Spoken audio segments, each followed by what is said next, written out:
उत्तर प्रदेश के प्रयागराज में 13 जनवरी से महाकुंभ की शुरुआत होगी। इसके कारण संगम की नगरी प्रयागराज दुनिया भर में छाया हुआ है। महाकुंभ की तैयारियां जोरों शोरों से चल रही है।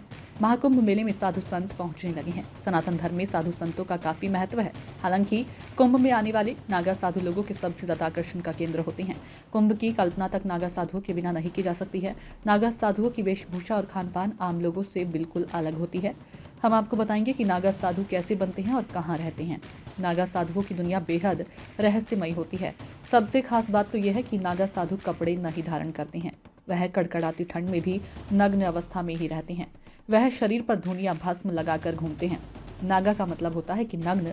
नागा सन्यासी पूरा जीवन नग्न अवस्था में ही रहते हैं। वह अपने आप को भगवान का दूत मानते हैं। नागा सन्यासी बनने की प्रक्रिया बहुत लंबी और कठिन होती है।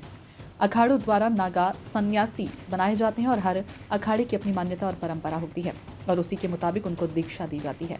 कई अखाड़ों में नागा साधुओं को भुट्टो के नाम से भी बुलाया जाता है। अखाड़े में शामिल होने के बाद इनको गुरु सेवा के साथ सभी छोटे काम करने के लिए दिए जाते हैं। नागा साधुओं का जीवन बेहद ही जटिल होता है। बताया जाता है कि किसी भी इंसान को नागा साधु बनने में 12 साल का लंबा समय लगता है।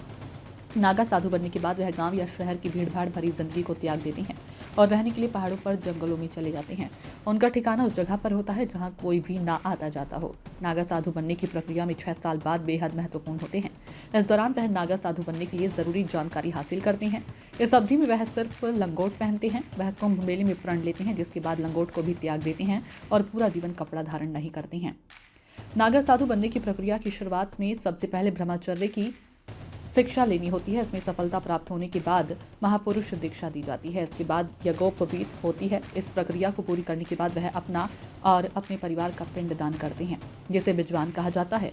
वह 17 पिंडदान करते हैं, जिसमें 16 अपने परिजनों का और 17वां खुद का पिंडदान होता है। अपना पिंडदान करने के बाद वह अपने आप को मृत समान घोषित करती हैं, जिसके बाद उनके पूर्व जन्म को समाप्त माना जाता है।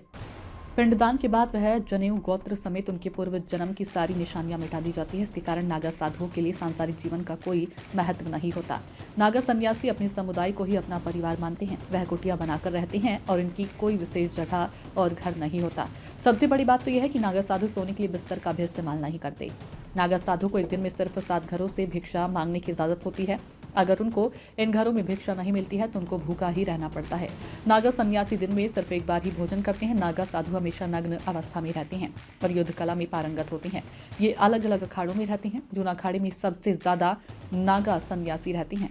आदि गुरु शंकराचार्य ने अखाड़े में नागा साधु की रहने की परंपरा की शुरुआत की थी। बताया जाता है कि नागा साधुओं के पास रहस्यमयी शक्तियां होती है। वह कठोर तपस्या करने के बाद इन शक्तियों को हासिल करते हैं, लेकिन कहा जाता है कि वह कभी भी अपनी इन शक्तियों का गलत इस्तेमाल नहीं करते। वह अपनी शक्तियों से लोगों की समस्याओं का समाधान करते हैं। हिंदू धर्म में किसी भी इंसान की मौत के बाद उसके मृत शरीर को जलाने की मान्यता है, जो सदियों से चली आ रही है। लेकिन नागा साधुओं के शव को नहीं जलाया जाता। नागा सन्यासियों का मृत्यु के बाद भू समाधि देकर अंतिम संस्कार किया जाता है।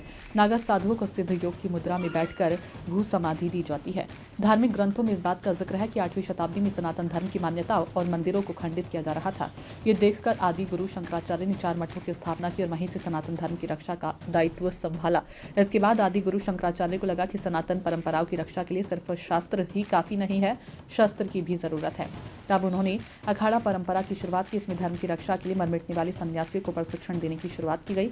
नागा साधुओं को उन्हीं अखाड़ों का धर्म रक्षक माना जाता है।